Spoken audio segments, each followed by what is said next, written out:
শুধুমাত্র কাগজের একটি বোর্ড, উল আর চিরুনি দিয়ে বানিয়ে ফেলো সুন্দর আসন। এখানে আমাদের কোনো রকমেরই কুরুশের কাঁটা বা উলের কাঁটা ব্যবহার করতে হবে না। ভিডিওটা শেষ অবধি দেখতে থাকো বন্ধুরা, আশা করি তোমাদের সবারই ভালো লাগবে। তো প্রথমে দেখো আমি পিচবোর্ডের দুধারে পেন দিয়ে এরকম একটু দাগ দিয়ে নিলাম। তো দাগটা দিয়ে নিলাম এই কারণে যাতে কাঁচি দিয়ে আমি দেখো এখানে এই দাগ বরাবর কেটে নেব। আর কেটে নেওয়াটা যাতে কোনো রকমভাবে ছোটো বড়ো না হয় সেই কারণে আমি পেন দিয়ে একটা মার্ক করে নিলাম।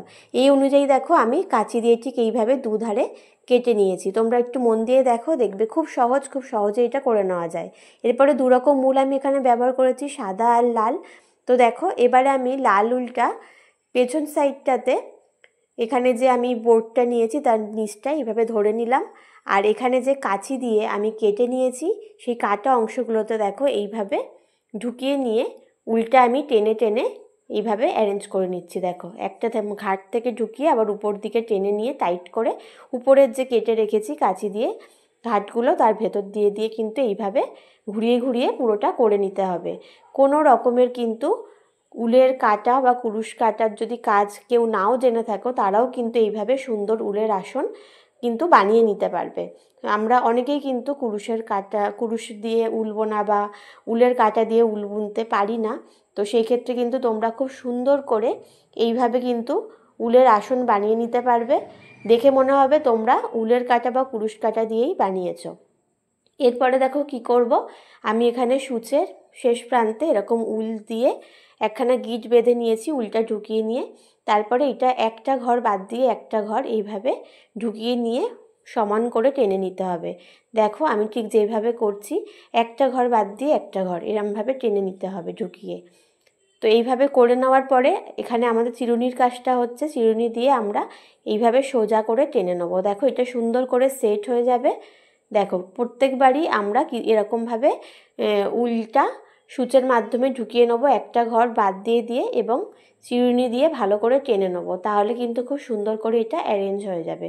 শুধুমাত্র একটা কাগজের বোর্ড, উল আর চিরুনি দিয়ে দেখো এত সুন্দর একটা আসন আমরা বানিয়ে নিতে পারবো। তারপরে আমি এখানে আবার সাদা উলটা লাল উলের সাথে বেঁধে নিলাম, নিয়ে বাদবাকিটুকু আমি আবার এখানে সাদা উল দিয়ে করে নিয়েছি। দেখো তো এইভাবে দেখো একটা ঘর বাদ দিয়ে একটা ঘর এরমভাবে তুলে তুলে করে নিতে হবে। তোমরা একটু ভালো করে দেখো তাহলেই বুঝতে পারবে, খুবই সহজ, তোমরা বসে বসে গল্প করতে করতেও এটা বানিয়ে নিতে পারবে।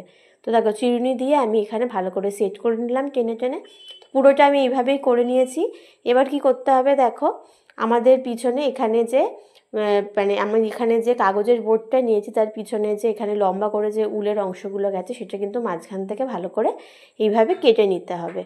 তো দেখো কাটা হয়ে গেলে সাইড বরাবর উলের শেষ প্রান্তগুলো ভালো করে এইভাবে টেনে বার করে নেবো।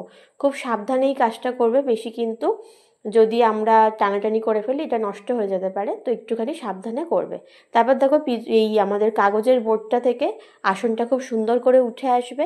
এরপরে উলের শেষ প্রান্তগুলো আমরা দুটো এরকম করে গিট দিয়ে দেবো, তাহলে এটা আর কোনোভাবেই খুলে যাবে না।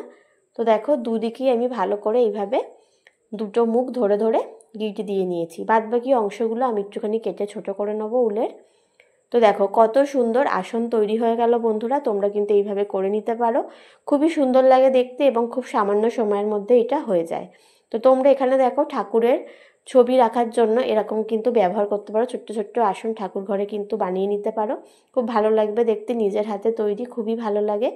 তো ভিডিওটা কেমন লাগলো অবশ্যই জানিও, ভালো লাগলে অবশ্যই কিন্তু কমেন্ট করে একটুখানি জানিও আমাকে। আর যদি ভিডিওটা হেল্পফুল মনে হয় তাহলে অবশ্যই বন্ধুদের সাথে বেশি বেশি করে ভিডিওটা শেয়ার করার জন্য সবাইকে অনুরোধ রইল। সবাই ভালো থেকো, সুস্থ থেকো, সাবধানে থেকো। আজকের মতো তোমাদের সবাইকে টাটা।